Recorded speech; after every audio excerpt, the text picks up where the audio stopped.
கிறிஸ்துவுக்குள் மிகவும் பிரியமானவர்களே, இயேசு கிறிஸ்துவின் நாமத்தில் உங்கள் யாவரையும் அன்போடு கூட நான் வாழ்த்துகிறேன். இந்த நாளிலும் தேவன் நம்மோடு கூட இடைப்படுகின்ற வார்த்தை அப்போஸ்தலர் 3ஆம் அதிகாரம் 16ஆம் வசனம்.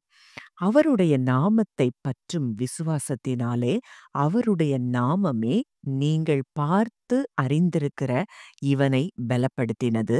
அவரால் உண்டாகிய விசுவாசமே உங்கள் எல்லாருக்கும் முன்பாக இந்த சர்வாங்க சுகத்தை இவனுக்கு கொடுத்தது. ஆம், இந்த வார்த்தையின் மூலம் தேவன் இன்றைக்கு நம் ஒவ்வொருவரோடும் கூட இடைப்பட்டு நம் சரீரத்திற்கு சுகத்தையும் ஆத்துமாவிற்கு சுகத்தையும் கொடுக்க அவர் விரும்புகிறதை நாம் பார்க்கிறோம். அப்போ இந்த காரியம் எந்த சூழ்நிலையில சொல்லப்பட்டதுன்னு சொல்லி பார்க்கும் பொழுது, ஜெபமணி வேளையாகிய 9வது மணி நேரத்துல பேதுருவும் யோவானும் தேவாலயத்திற்கு போறாங்க. அப்போ தாயின் வயிற்றிலிருந்து சப்பாணியாய் பிறந்த ஒரு மனுஷனை சுமந்து கொண்டு வந்தார்கள். அப்போ அவன் பிறப்பிலேயே சப்பாணி. தாயின் வயிற்றில இருந்தது முதல் அவன் எழும்பி நடக்காதவன், முடமானவன். அப்படிப்பட்ட ஒருத்தனை சுமந்து கொண்டு வர்றாங்க. ஏன்னா பிச்சை கேட்கும்படியாய் அவனை அலங்கார வாசல் அப்படிங்கிற தேவாலய வாசல் அண்டையில அவனை வைப்பாங்களாம். தேவாலயத்தில் பிரவேசிக்க போகிற பேதுருவையும் யோவானையும் அவன் கண்டு பிச்சை கேட்டான். அவனுக்கு என்னைக்கும் போல அந்த நாள் ஒரு சாதாரண நாளா தான் அவன் வாழ்க்கையில அவன் பார்க்கிறான். எப்பவும் போல அங்க வர்ற போறவங்கள்ட்ட பிச்சை கேட்கிற மாதிரி தான் யோவானிடமும் பேதுருவிடமும் அவன் பிச்சை கேட்கிறான். அன்றைக்கு அவன் வாழ்க்கையில மிகப்பெரிய ஒரு அற்புதம் நடக்க போகிறது என்பதை அவன் அறியாதவனாய் இருந்தான். அங்க பேதுரும் யோவானும் அவனை உற்று பார்த்து எங்களை நோக்கி பார் என்றார்கள்.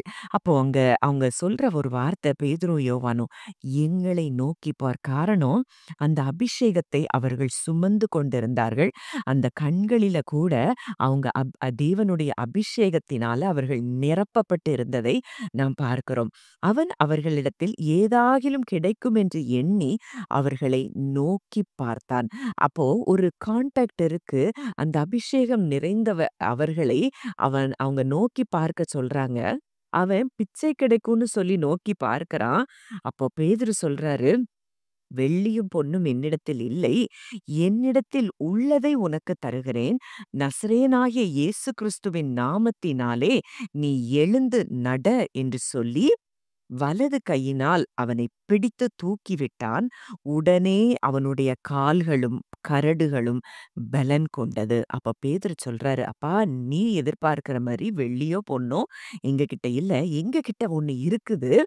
அத உனக்கு நாங்க ஷேர் பண்றோம் அப்படின்னு சொல்றாங்க. அது உனக்கும் உரியது. அதாவது ஒரு ஆங்கில மொழிபெயர்ப்புல அப்படிதான் சொல்லப்பட்டிருக்கு. ஒருவேளை தமிழ்ல அ என்னிடத்தில் இருக்கிறதை உனக்கு தருகிறேன்னு சொல்லும்போது, அவனுக்கு ஏதோ அது இல்லாதது போல அங்கே காணப்படுகிறது. அந்த ஆங்கில மொழிபெயர்ப்புல ஒரு மொழிபெயர்ப்பு இப்படி சொல்லுது.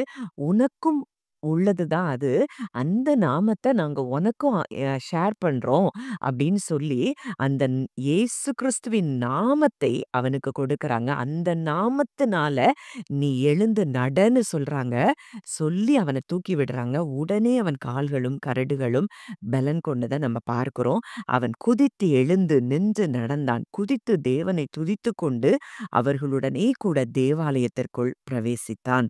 அவன் நடக்கிறதையும் தேவனை துதிக்கிறதையும் ஜனங்கள் எல்லாரும் கண்டு ஆச்சரியப்படுறாங்க. பிச்சை கேட்க உட்கார்ந்திருந்தவன் இவன்தான் அறிஞ்சு அவனுக்கு சம்பவித்ததை குறித்து மிகவும் ஆச்சரியப்பட்டு பிரமிக்கிறாங்க.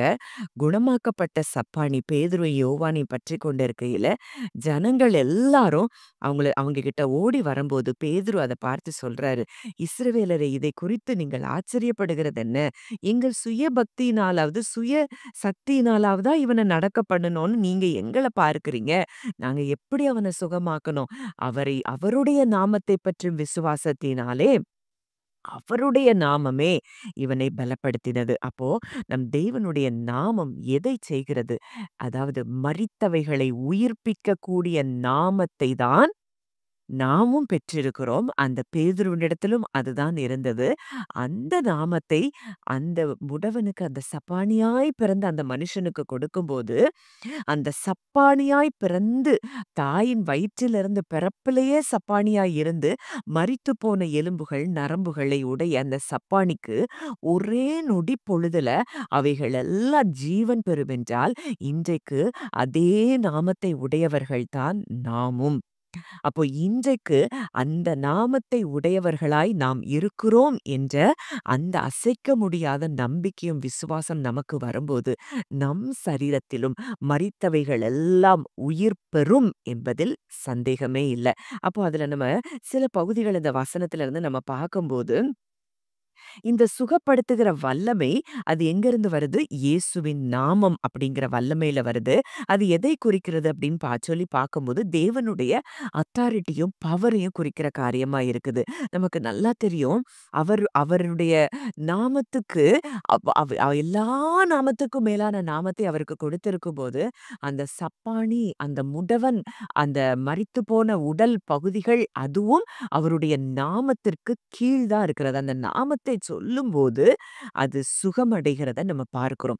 ஏன்னா, அவர் எல்லா துரைத்தனங்களையும், அதிகாரங்களையும் அவர் என்ன செஞ்சுட்டாராம்? உரிந்து கொண்டுட்டாரு. அப்போ இந்த ஒரு துரைத்தன அதிகாரம் அந்த மனிதனை மேற்கொள்ள அதிகாரம் இல்லாதபடி, அந்த இயேசுங்கிற அந்த நாமத்தை சொன்ன மாத்திரத்திலே அந்த மனிதன் சுகமடைகிறத நம்ம பார்க்கிறோம்.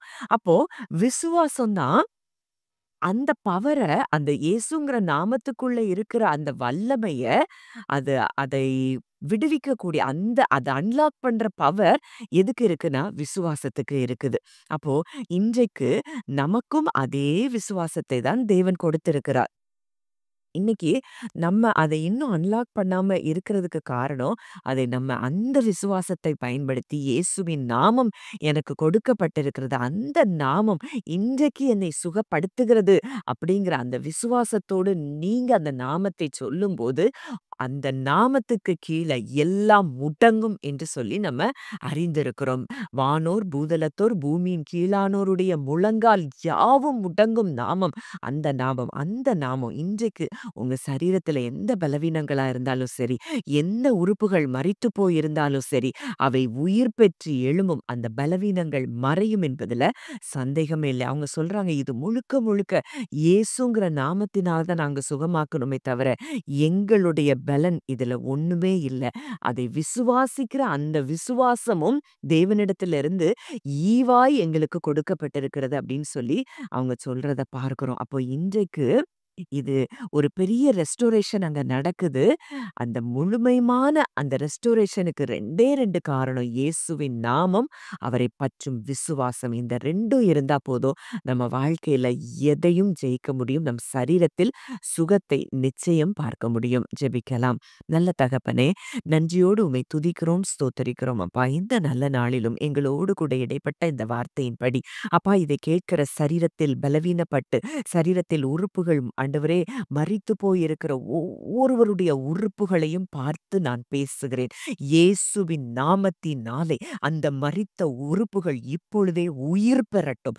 எல்லா பலவீனங்களும் சரீரத்தை விட்டு இயேசுவின் நாமத்தினாலே அது வெளியேறட்டும் என்று சொல்லி நான் பேசுகிறேன் தகப்பனே. இப்பொழுதே அவர்கள் சரீரத்துல அப்படி கிறிஸ்துவின் உயிர்த்தெழுந்த வல்லமை செயல்படுகிற கிருபைக்காய் நன்றி செலுத்துகிறோம். மரித்த உறுப்புகள் எல்லாம் உயிர் பெறுகிறதற்காக, ஜீவன் பெறுகிறதற்காக கர்த்தாவே நன்றி செலுத்துகிறோம். ஆண்டவரே, அற்புதமான சாட்சிகளை நாங்கள் கேட்கிறோம் என்ற விசுவாசத்தோடு உமக்கு நாங்கள் நன்றி செலுத்துகிறோம். இயேசுவின் மூலம் கேட்கிறோம் ஜீவனுள்ள நல்ல பிதாவே. ஆமென்.